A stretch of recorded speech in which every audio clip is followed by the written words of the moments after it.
আসসালামু আলাইকুম। এডুবাদ চ্যানেলে তোমাদের সকলকে স্বাগতম। আজকে আমরা দেখব ক্লাস 8 এর ইংরেজি প্রথম পত্রের আমাদের প্রথম যেই গল্পটা বলা আছে unit 1 A A glimpse of our culture, এক নজরে আমাদের সংস্কৃতি। এখানে এ গ্লিম্পস অর্থ হলো এক নজরে। তারপর এখানে বলা আছে after we have studied this unit we will be able to. এর অর্থ হলো এই ইউনিট অধ্যয়নের পর আমরা সমর্থ হব বা বুঝতে পারবো। এক নম্বরে read and understand text through silent reading. আমরা নীরব পাঠের মধ্য দিয়ে পাঠ্যাংশ পড়তে ও বুঝতে পারবো। 2 number infer meaning from context.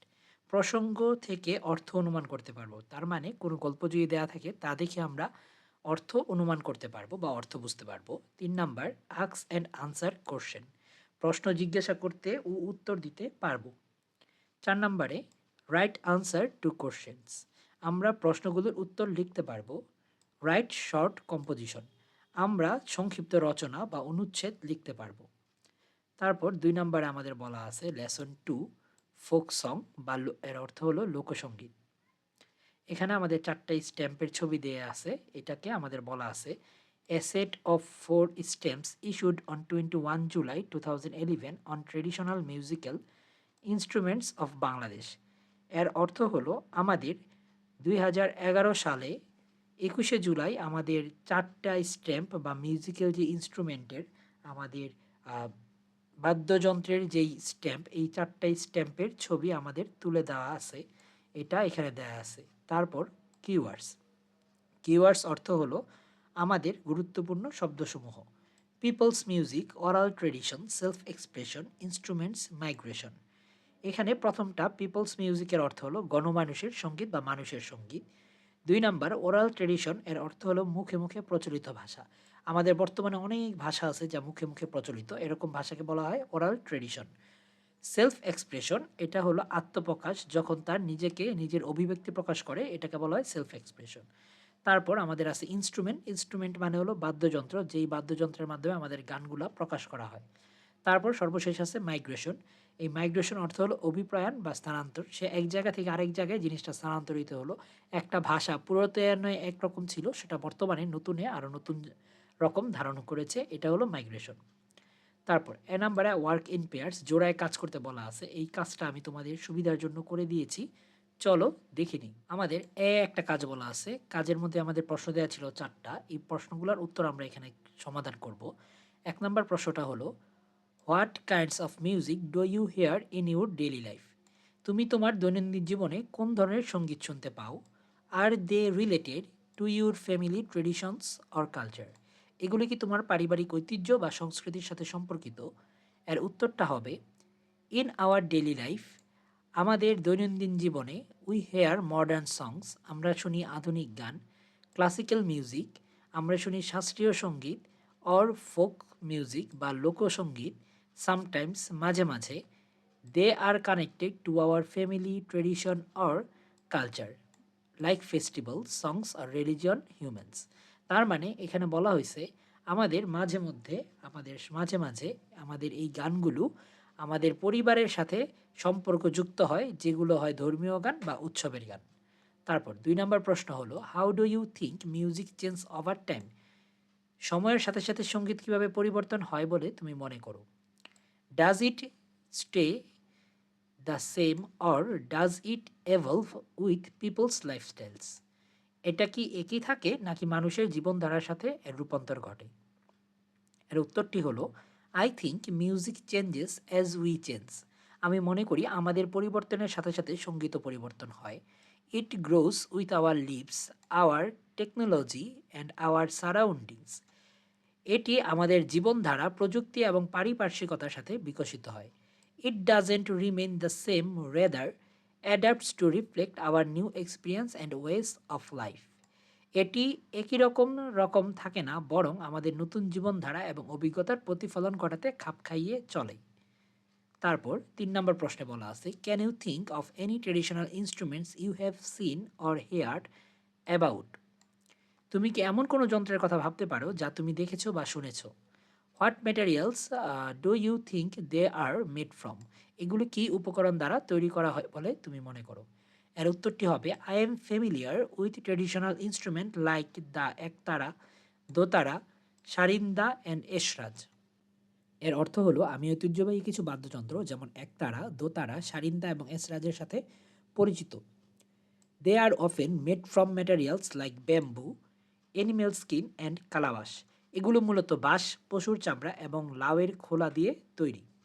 তারপর আমাদের 4 নম্বর প্রশ্ন বলা আছে why might certain types of music becomes less common as people move from villages to cities. মানুষ গ্রাম থেকে শহরে যাওয়ার ফলে নির্দিষ্ট কিছু সঙ্গীত কেন বিলুপ্ত হতে পারে? এর উত্তরটি হবে sardine types of music becomes less common as people move two সিটিজ and focus on modern lifestyles. মানুষের শহরমুখী হয়ে যাওয়া এবং আধুনিক জীবনযাত্রার প্রতি মনোযোগী হওয়ার কারণে কিছু সঙ্গীতের প্রচলন কমে যাচ্ছে। Traditional music often reflects village life which loses it's Apple in urban life. ঐতিহ্যবাহী সঙ্গীত গ্রামীণ জীবনের প্রতিফলন ঘটায় যা শহুরে জীবনে তার আবেদন হারায়।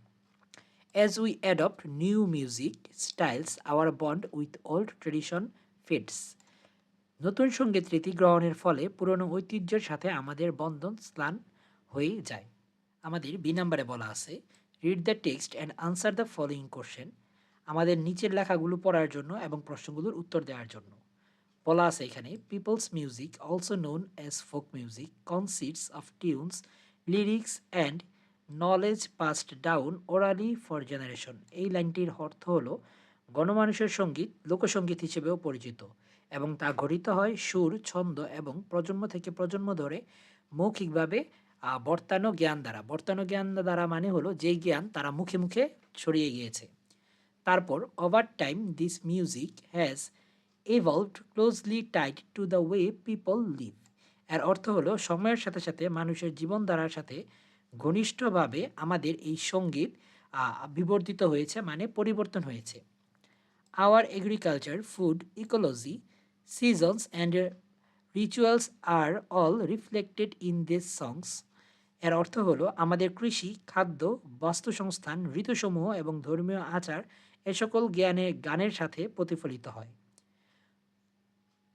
তারপর পল্লীগীতি, bhatiali, jari, sari, gambhira, lalongiti, palagan and the songs of Hason Raja all embody the self expression of the people.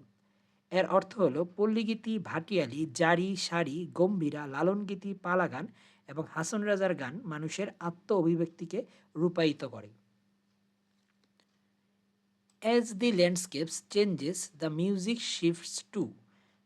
আমাদের ভূদৃশ্য পরিবর্তনের সাথে সাথে সঙ্গীতেরও পরিবর্তন হয়। এর মানে হলো আমাদের দিন নতুন আসার কারণে আমাদের নতুন নতুন সঙ্গীতের তৈরি হয়। তারপর in the hill tracks your encounter music with the same role but expressed in the diverse language of the ethnic communities. এর অর্থ হলো পার্বত্য এলাকায় তুমি সঙ্গীতকে একই ভূমিকায় দেখতে পাবে, কিন্তু সেগুলো প্রকাশিত হয় নৃতাত্ত্বিক গোষ্ঠীর বিচিত্র ভাষার মাধ্যমে।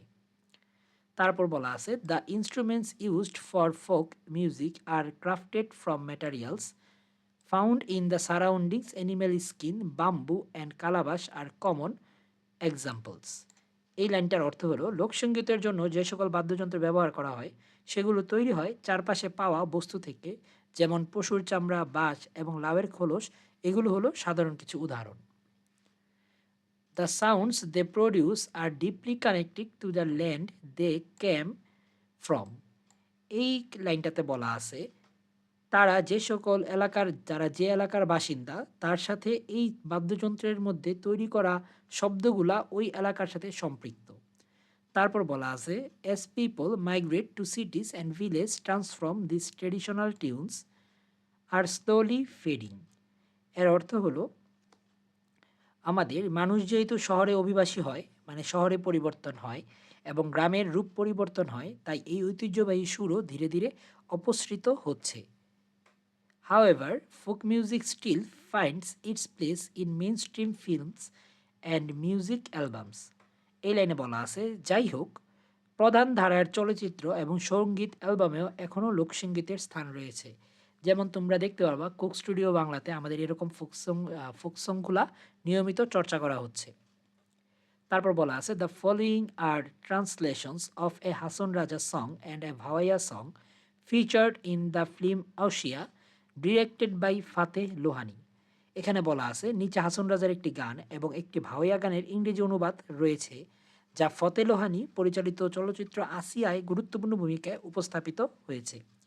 এখানে ট্রান্সলেশন অফ হাসন রাজার সংস লোকে বলে বলেরে ও দে সে, এখানে এর অর্থ হলো হাসন রাজার লোকে বলে বলেরে এই গানের ইংরেজি অনুবাদ। Oh they say my house is no good but what can I build with nothing here. এর অর্থ হলো হাসন রাজা যেভাবে এই অর্থটা লিখেছে বা বাংলা যে শব্দটা, এটা হলো লোকে বলে বলে রে ঘরবাড়ি বালা নাই আমার, কি ঘর বানাইমো আমি শূন্যেরও মাঝার। তারপর I will erect A home yet how long will I truly stay. I gaze into the mirror, noticing the strands of grey in my hair. এর অর্থ হলো ভালা কইরা ঘর বানাইয়া কয়দিন থাকমু আর, আয়না দিয়া চাইয়া দেখি পাকনা চুল আমার। তারপর thinking of this Hason Raja never build a dwelling, where will Allah take him, where will he find rest, this uncertainly brings him to tears. এর অর্থ হলো এ ভাবিয়া হাসন রাজায় ঘর দুয়ারে না বান্ধে, কোথায় নিয়া রাখবো আল্লাহ তাই ভাবিয়া কান্দে। If you only Hason Raja had known his days, he would have painted his rooms in vibrant hues. Oh they say my house is no good but what can I build with nothing here. এর অর্থ হলো জানতো যদি হাসন রাজা বাজব কতদিন, বানাই তো দালান কোঠা করিয়া রঙিন। তারপর দেখো এখানে বলা আছে listen to the Bhawaiya song on the internet as features in the film Asiya and sang by Mustafa Zaman Abbasi and Ferdousi Rahman. এখানে বলা আছে আসিয়া চলচ্চিত্রে উপস্থাপিত মুস্তফা জামান আব্বাসি এবং ফেরদৌসি রহমানের গাওয়া ভাষাইয়া গানটি ইন্টারনেটে শোনার জন্য। তারপর আমাদের এখানে 4টা প্রশ্ন দিয়ে দিছে। এই 4টা প্রশ্নের উত্তর আমি তোমাদের সুবিধার জন্য করে দিয়েছি, চলো দেখে নিই। আমাদের প্রশ্নটা এখানে লেখা আছে। 1 নম্বর প্রশ্ন, what are some examples of Bangladeshi folk music genres mentioned in the passage. অনুচ্ছেদে উল্লেখিত বাংলাদেশি লোকসঙ্গীত ধারার কিছু উদাহরণ আমাদের দেওয়ার জন্য এবং সেগুলো কি কি। এর উত্তরটি হবে some examples of Bangladeshi folk song genres mentioned in the passage are palligiti, bhatiali, jari, sari, gambhira, lalongiti, palagan and the songs of Hason Raja. এর অর্থ হলো আমাদের যে লেখাটা ওই টেক্সটে উল্লিখিত বাংলাদেশের কিছু লোকসঙ্গীতের নাম হলো পল্লীগীতি, ভাটিয়ালি, জারি, শাড়ি, গম্ভীরা, লালনগীতি, পালাগান এবং হাসন রাজার গান। তারপর 2 নম্বর প্রশ্ন হলো how are the instruments used in folk music connect to the land and environments. এর অর্থ হলো লোকসঙ্গীতে ব্যবহৃত বাদ্যযন্ত্রগুলো কীভাবে মাটি ও পরিবেশের সাথে সম্পর্কযুক্ত। এই 2 নম্বর প্রশ্নের উত্তর হবে the instruments used in folk music are connected to the land and environment because they are made from local materials. এর অর্থ হলো লোকসঙ্গীতে ব্যবহৃত যন্ত্রগুলো মাটি এবং পরিবেশের সাথে সম্পর্কযুক্ত কারণ এসব স্থানীয় উপাদান থেকে তৈরি। তারপর common materials include animal skin, bamboo and calabash. সাধারণ উপাদানের মধ্যে রয়েছে পশুর চামড়া, বাঁশ এবং লাউয়ের খোসা। কালাবাস অর্থ লাউয়ের খোসা। This materials are found in the surroundings and are part of the natural world. এর অর্থ হলো এসব উপাদান আমাদের চারপাশেই রয়েছে এবং প্রাকৃতিক জগতের এক অংশ। তারপর আমাদের 3 নম্বর প্রশ্ন হলো what happens to folks music as people move to cities and villages change. মানুষ যখন শহরে চলে যায় এবং গ্রাম পরিবর্তিত হয় তখন লোকসঙ্গীতের কী অবস্থা হয়। এর উত্তর হলো as people move to cities and villages change folk music is slowly fading. এই লাইনটির অর্থ হলো মানুষের শহরমুখী হওয়া এবং গানগুলো পরিবর্তন হওয়ার কারণে লোকসঙ্গীত ধীরে ধীরে বিলীন হয়ে যাচ্ছে। The traditional tunes are being lost because of urbanization and modernization. এর অর্থ হলো নগরায়ন এবং আধুনিকরণের কারণে ঐতিহ্যবাহী সুরগুলো হারিয়ে যাচ্ছে। The connection to rural life and traditions becomes weaker over time. এই লাইনটার অর্থ হলো সময়ের সাথে সাথে গ্রামীণ জীবন এবং ঐতিহ্যের মধ্যকার সম্পর্ক নিস্তেজ হয়ে পড়ছে। তারপর ৪ নম্বর প্রশ্ন, how is Bangladeshi folk music still present in main stream media despite its decline? বাংলাদেশের লোকসঙ্গীত কমে যাওয়ার সত্ত্বেও কিভাবে এখনও মূলধারার মিডিয়াতে তার স্থান ধরে রেখেছে? এই প্রশ্নটির উত্তর হবে, despites its decline Bangladeshi folk music still appears in main stream media. এর অর্থ হলো, কমে যাওয়া সত্ত্বেও বাংলাদেশি লোকসঙ্গীত এখনও মূলধারার কিছু প্রচার মাধ্যমে প্রদর্শিত হয়। এরপর it is features in films and music albums. এটি চলচ্চিত্র এবং সঙ্গীত অ্যালবামেও প্রদর্শিত হচ্ছে। For example, in the movie Asiya directed by Fateh Lohani, songs by Hason Raja and Bhawaiya are included. উদাহরণস্বরূপ, ফতে লোহানি পরিচালিত আসিয়া সিনেমায় হাসন রাজার গান এবং ভাওয়াইয়া অন্তর্ভুক্ত করা হয়েছে। তারপর আমাদের সি নম্বরে বলা আছে, discuss in groups and write a paragraph on the following topic. এর অর্থ হলো, দলবদ্ধভাবে আলোচনা করো এবং নিম্নলিখিত বিষয়ে একটি অনুচ্ছেদ বা প্যারাগ্রাফ লেখার জন্য। এখানে কি বলা আছে, how has Bangladeshi folk music changed over the years and what is its importance in everyday life and cultural today. এর অর্থ হলো, বছরের পর বছর ধরে বাংলাদেশের লোকসঙ্গীত কীভাবে পরিবর্তন হয়েছে এবং দৈনন্দিন জীবনে বর্তমানে এর গুরুত্ব কী। এই প্যারাগ্রাফটি আমি তোমাদের সুবিধার জন্য করে দিয়েছি, চলো দেখে নিই। আমাদের সি নাম্বারে দেয়া যে প্যারাগ্রাফটা, এই প্যারাগ্রাফে একটা নাম দেবো আমরা evolution and significance of folk music. এর অর্থ হলো, লোকসঙ্গীতের বিবর্তন এবং তাৎপর্য। এখানে বলা আছে, Bangladeshi folk music has gone through many changes over time as a people lives tradition and surroundings have evolved. এর অর্থ হলো, মানুষের জীবন, সংস্কৃতি এবং পারিপার্শ্বিকতার বিবর্তনের কারণে বাংলাদেশি লোকসঙ্গীত সময়ের সাথে সাথে অনেক পরিবর্তনের মধ্য দিয়ে গিয়েছে। In the past, folk music was a strong part of village life, connected to farming, seasons, rituals and everyday experiences. এটার অর্থ হলো, অতীতে লোকসঙ্গীত গ্রামীণ জীবন, কৃষিকাজ, ঋতু, আচার অনুষ্ঠান এবং দৈনন্দিন অভিজ্ঞতার সাথে গভীরভাবে সম্পর্কযুক্ত ছিল। সংস like Lalon giti, bhatiali, jari, sari and the music of Hason Raja helped people express their emotions, struggles and joys in simple and heartfelt ways. এই লাইনটির অর্থ হলো, লালন গীতি, ভাটিয়ালি, জারি, শাড়ি, হাসন রাজার গানের মতো গানগুলো মানুষের আবেগ, সংগ্রাম এবং আনন্দকে সহজ এবং হৃদয়গ্রাহী করে প্রকাশ করতে সহায়তা করত। These songs were passed down orally for generation and reflect the culture and lifestyle of the people. এই লাইনটার অর্থ হলো, এসব গান প্রজন্ম থেকে প্রজন্মে মুখে মুখে চলে এসেছে এবং সংস্কৃতি ও মানুষের জীবনধারার প্রতিফলন ঘটিয়েছে। However, as people moved to cities and embraced modern lifestyles, many traditional tunes began to fade. এর অর্থ হলো, তবে মানুষের শহরমুখী জীবনযাপন এবং আধুনিক জীবনধারা গ্রহণের ফলে বহু ঐতিহ্যবাহী সুর বিলীন হয়ে পড়ে। The connection to village life and its music become weaker as urban life to cover. এর অর্থ হলো, শহরে জীবন গ্রামীণ জীবনের স্থান দখল করায় গ্রামীণ জীবন এবং সঙ্গীতের মধ্যকার সম্পর্ক দুর্বল হয়ে পড়ে।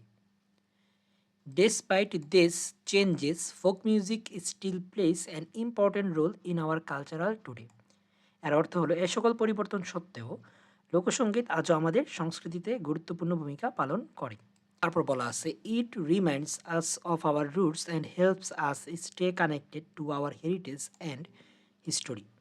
এর অর্থ হলো, এটি আমাদের শিকড়ের কথা স্মরণ করিয়ে দেয় এবং আমাদের ইতিহাস ও ঐতিহ্যের সাথে সংযুক্ত থাকতে সাহায্য করে। Folk songs carry the emotions, wisdom and creativity of the past, keeping alive the voices of the people who created them. এর অর্থ হলো, লোকসঙ্গীতে অতীতের আবেগ, প্রজ্ঞা এবং সৃজনশীলতা বহনের মাধ্যমে তার রচয়িতার কণ্ঠস্বরকে পুনর্জীবিত করে। Even today we hear this songs in movies, music albums and specially occasions where they inspire modern artists and bring people together. এর অর্থ হলো, এমনকি আজও আমরা এসব গান, সিনেমা, সঙ্গীত অ্যালবাম এবং বিশেষ উপলক্ষে শুনতে পাই, যা নবীন শিল্পীদের অনুপ্রাণিত করে এবং মানুষকে ঐক্যবদ্ধ করে। Folk music is not only a part of our history, but also a bridge between the old and the new, which reminds us of the beauty and richness of our culture. এর অর্থ হলো লোকসঙ্গীত শুধু আমাদের ইতিহাসেরই অংশ নয়, বরং এটি পুরনো এবং নতুনের মাঝে সেতুবন্ধনও বটে, যা আমাদের সংস্কৃতির সৌন্দর্য ও সমৃদ্ধির কথা স্মরণ করিয়ে দেয়। তারপর দেখো আমাদের ডি নাম্বারে বলা আছে, the following sentence describe the life of Hason Raja but are not in the correct order, rearrange them to from a meaningful passage. এর অর্থ হলো আমাদের নিচে এইখানে দেয়া এ থেকে এইচ পর্যন্ত দেয়া আমাদের যে লাইনগুলো আছে এগুলো হলো হাসন রাজার জীবনের উপরে দেয়া, এবং এগুলার ক্রম মানে এ বি সি ডি এদের ক্রম সঠিক নয়, তারা কারেক্ট অর্ডারে নেই। আমাদের করতে হবে এটাকে রিয়ারেঞ্জ, অর্থাৎ এটাকে আমাদের নতুন করে সাজাতে হবে এবং এদেরকে নিয়ে একটি মিনিংফুল প্যাসেজ তৈরি করতে হবে যা অর্থবোধক হয়। আমি তোমাদের সুবিধার জন্য এটা করে দিয়েছি, চলো এটা দেখে নেই। আমাদের ডি নাম্বারটার উত্তর কারেক্ট অর্ডারটা হবে প্রথমে বসবে ই, তারপর বি, তারপর এইচ, তারপর এ, তারপর সি, ডি, জি, এফ, এবং এদেরকে সাজানোর পরে একটা মিনিংফুল প্যাসেজ তৈরি হয়, যে প্যাসেজটা আমি তোমাদের করে দিয়েছি, দেখে নাও। Dewan Hason Raja was Chowdhury, simply known as Hason Raja, was a Bengali mystic poet and song writer. এটা হলো আমাদের ই নাম্বারে বলা। তারপর B number, he was born on 21st December 1854 in Thaguria village of Lakshmanshree pargana, now Sunamganj, to a Bengali Muslim zamindar family. এটা হলো আমাদের বি নাম্বারে বলা ছিল। তারপর আমরা লিখবো এইচ এ যেটা ছিল, despite his richness he felt a deep connection with the common people. His unique style of music filled the emotion and devotion made him one of the most prominent figures in Bengali folk culture. He established schools and religious centers like Moscow and is said to have been widely engaged in charities within his immediate communities. Raja's songs are collected in books Hasan Udas and Shokhin Bahar. Hasan Raja died on 6 December 1922. Today, a museum in Sylhet is dedicated to preserving his memory and contributions. আজকে এতটুকু পর্যন্তই। পরবর্তী পর্ব দেখার আমন্ত্রণ রইল। তোমরা এখনও যারা সাবস্ক্রাইব করোনি দ্রুত সাবস্ক্রাইব করে নাও এবং এই ভিডিওটি তোমাদের বন্ধুদের মাঝে ছড়িয়ে দাও। আল্লাহ হাফেজ।